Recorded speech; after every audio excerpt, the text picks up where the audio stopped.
Peace, love, and prosperity to each and every one of you. I want to thank you so much for joining us here on the Restoring Light podcast. I am Bishop J.T. Dixon, your host. I'm also the author of the Restoring Light book trilogy, and I thank you, those of you who have gone to Amazon and purchased the first book of my trilogy, Overcoming a Dark Past. The second book is at the publisher. Will be released soon. I know I say that often, but it will be released soon. The edit process can be kind of lengthy, and oftentimes when I receive a book to review it, I hear something or I see something or read something that I want to change, and so it takes the process a little longer. And that book is From Change to Change. You'll love it. So I'm looking forward to your. I thank you for your support. I thank you for the subscribers. I've been away for 3 weeks, and I'm going to talk about the reasons behind that. And I pray that what I share with you today will help somebody that may be going through a traumatic period of their life. So thank you for subscribing. We're up to, the last time I looked, it was 162 subscribers, and I've been away for 3 weeks. I haven't been consistent for the last 3 weeks because of the things that I've been dealing with. And so for those of you who have been faithful, who have been encouraging me, I thank you from the bottom of my heart. Words cannot express the amount of thanks and the amount of gratitude I have for those of you who are aware and have been supporting me, and those who are not aware, I'll share with you, because some of you may be going through something similar. Some of you may be going through something that's more traumatic. Well, in the last few weeks, my mother, we had to leave church and take her to the emergency room. She wasn't feeling well, having heart trouble. Long story short, it was a lot to deal with, and she was in the hospital for 2 weeks. Thank God. She has been discharged, and she is at home recovering, doing much better than she was when she went in. And lo and behold, the second Sunday that my mother was in the hospital in heart critical care, I got a call from my daughter at 3 o'clock in the morning that last Sunday. And she asked me to come pick her up and take her to the emergency room. At that point, without going into much detail, she was in critical care. And although the doctors were sharing the seriousness of her illness, they made it very clear that it could go the wrong way. So here I am trying to get my podcast off the ground, and those of you who are trying to get your vision off the ground, get your podcast off the ground, get your business off the ground, you could very well be facing things that that distract you. Not try to, but it just distracts you. And I was distracted because I was concerned. My mother was right down the hall from my daughter. So I was going back and forth, back and forth, back and forth. So it was, I don't think I need to go into details. I think you can imagine how it feels to have two of the most important people in your life. I do have two other daughters, but they were not in the emergency room. They were very supportive. I'm speaking of two of the most important people in your life being in the emergency room, not the emergency room, critical care at the exact same time. And so I can't, words cannot express how stressful it was, how on edge I was, knowing that at a turn, things could have been the other way. But I'm so happy that I have faith in God. And that's what I told the doctors. I said, first of all, I have faith in God, and I have faith in your professional practice. And to the healthcare professionals at Wake Medical Center, listen, kudos, whatever I can do to celebrate what they did with their professional practices And because with my daughter, they did not know what was they didn't know what uh, they didn't know what they were treating, and they were very clear with that because kind of strange with medical care, the test took 72 hours to come back. Meanwhile, my daughter was in critical condition, but the doctors felt like they had enough to begin to treat. Lo and behold, the next day, Monday morning, she began to crash. Her body began to crash, and they were able to do all they can on life support and with their expertise. And a lot of the nurses, oh my God, these nurses are amazing. They did their job and above. So I want to thank Wake Med and the MICU who worked diligently to get my daughter to the point where she is out of ICU, although she's still in the hospital, but she's out of the danger zone, and I'm thankful for that. And my mother is home resting and recovering very well. So I thank the Wake Med Heart Center for the job that they did. If you are dealing with caring for your elderly parent, or you're dealing with the caring for a sick loved one, my prayers go out to you. The burden is not a burden. The privilege and the honor is a privilege and a honor when you have the opportunity to care for your aging loved one or a person who is ill and need your assistance. So to those of you who are in this honorable position, kudos to you.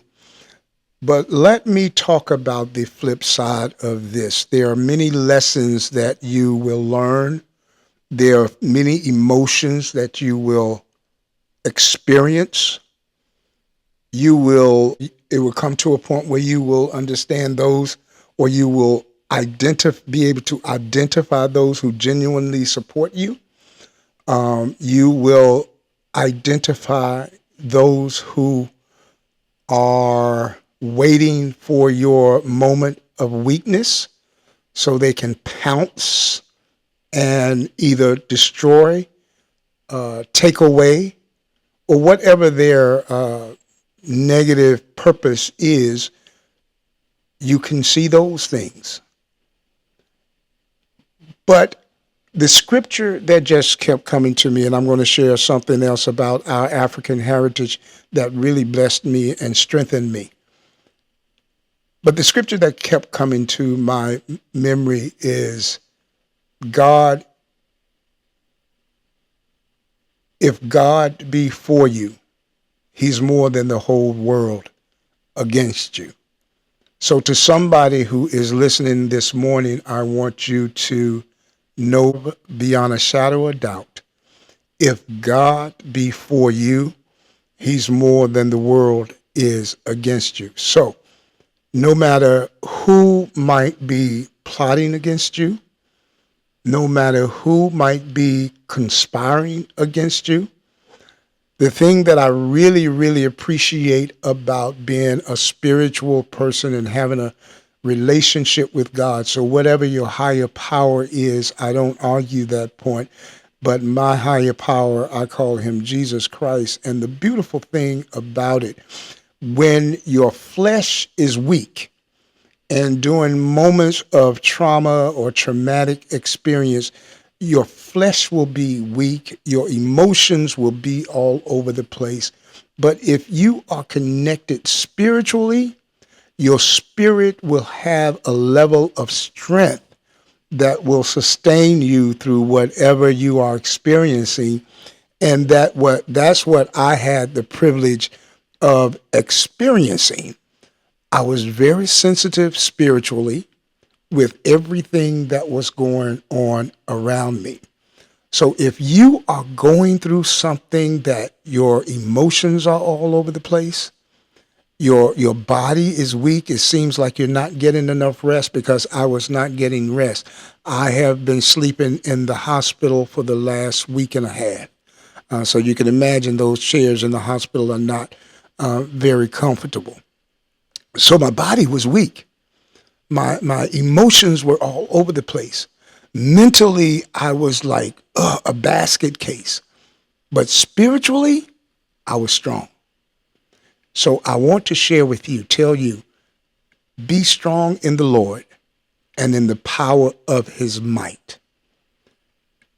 Reach for that spiritual strength that is in you, that strength that your grandmother, your great grandmother instilled in you or tried to instill in you, and you kind of reject it, kind of. Go ahead and grab it when you are in these situations and watch it grow and watch it pull you through whatever you're going through. So I can definitely tell you the place where I was very dark. It was very lonely. I was very sensitive emotionally, but I had to be strong because I have two daughters. So I was strong in front of them, but I had my moments where I was very, very weak. So if you're in that situation, there is a strength that passes all understanding. And I hope that you're able to tap into that. And I know someone who is listening to me right now, you are going through some things that you need some strength. It's coming from the left, it's coming from the right. And that's what I was experiencing. It felt like things were coming at me from every single angle. And nowhere, it was nowhere for me to turn but to one place, and that's to my higher power. And as I always tell you, my higher power is Jesus Christ and him crucified. So I'll encourage you to remain strong. Those of you who are caregivers, remain strong, remain diligent. A lot of times when you are a caregiver, you tend to neglect yourself. Take time for yourself. And I even noticed that I even noticed when I was trying to take time for myself, the phone would keep ringing and people would be trying to pull me this way. I need you to do this. And there are going to be some, there's no nice way for me to say this. There are going to be some people in your circle that are going to be completely selfish no matter what you're going through. They're going to only think about themselves and what they want. I had family members that even though I put out in a family text updates and where we are and the situation, there were those that were still calling. And even though my mom wasn't in this situation where she could talk, we were protecting the siblings. We were protecting them. But there were those who were so selfish, they wasn't going along with that. And they created a crisis in the midst of a crisis. I know someone just caught that because you have someone who's creating a crisis in the midst of the crisis that you are dealing with. This is what I did. Shut them off. Block their phone numbers. Block their phone numbers out of my mom's phone. Block their phone numbers out of my daughter's phone. I'll probably let them back in once we're at a place where we can tolerate the selfishness that they're going to demonstrate once they get an ear. And they will try to get people in your family to go along with their selfishness. But thankful to this family that I am a part of, no one bit on what the bait that they were throwing out to cause division, to cause more turmoil. No one else in the family bid on it. Everybody respected the family request. So if you have someone in your family that is creating a crisis in the midst of a crisis, all I can do is tell you what I did. I blocked them. I just blocked them. But right now, I think it's best to separate from those that are creating crisis in the midst of a crisis. So I want to talk about also in my book, Overcoming the Dark Past, Restoring Light series, I talk about our ancestry. I talk about what our ancestors did, the strength, the brilliance, the resilience that they demonstrated throughout time.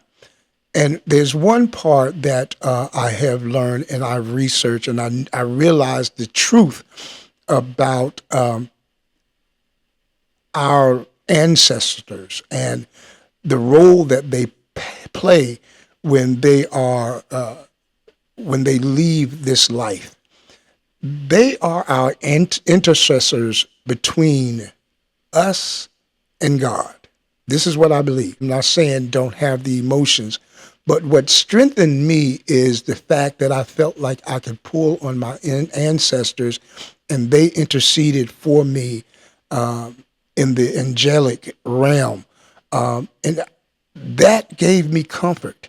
That gave me so much comfort that I did not have the level of sadness that I feel like I would have had I not known the strength of and the role of our ancestors. I really felt their strength. I really felt their prayers, and I really felt their presence. Why am I sharing this? The Bible says, study to show thyself approved unto God. Workmen need not be ashamed, rightly dividing the word of truth. I want you to understand and follow us here on Restoring Light so you will learn the truth about things in our culture that the colonizers did not want us to know. I've worked with a lot of Africans over my career before I retired.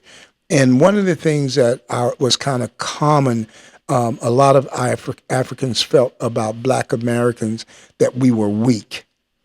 We are not as strong as we are supposed to be. When you study our culture, when you study the African culture, when you become brave enough to really say, I'm going to embrace my culture and I'm going to learn things that America told us not to know. And I hate to say it, but some of the things that the church told us not to grasp. I'm here to tell you, grasp it. Reach back into history, not the colonized history, but the true history of our culture, the true history of our spirituality, the true history of who our ancestors are in our lives today. And I guarantee you, you will feel a strength that you've never felt before. I'm a living testimony. I was one of those who I didn't know what I didn't know. That's all I can say. I did not know what I did not know. But through my research to write this trilogy, Restoring Light, Overcoming the Dark Past, From Chains to Change, and the third book, Slavery is Not My DNA, you have a strength that passes all understanding. You are a more powerful person than you have come to believe. When you understand what the colonizers have done, and they've done it successfully and very cleverly, they were able to rewrite the history, and to the point where we reject the truth and we accept the lie. Wow. Can you imagine that? Take a moment and let that just marinate. When you accept the lie, we defend the lie, and we reject the truth. That has to change. And the reason for the Restoring Light podcast, I pray that I encourage somebody to identify the lies and reject the lie and believe the truth. You are brilliant.